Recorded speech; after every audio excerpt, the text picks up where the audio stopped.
Hi everyone, welcome back to another video from Tech Basics.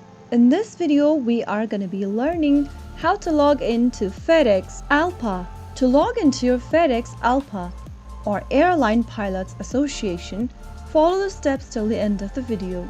First of all, open your preferred web browser and in the URL box type in fdx.alpha.org and press enter on your keyboard.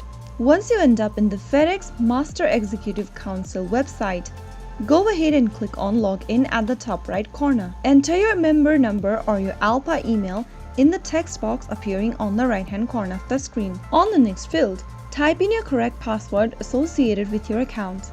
If you don't remember your member address or your password, you can get help by clicking on Forgot Member Number or Forgot Password. After filling in your correct information, click on Sign In to log into your FedEx Alpha account right away. So that is how it's easily done. If the video was helpful to you, go ahead and give us a thumbs up. Don't forget to subscribe to our channel by hitting the subscribe button. Press on the notification bell so that you'll never miss another upcoming upload from us. I will be back again in the next episode. Thanks for watching.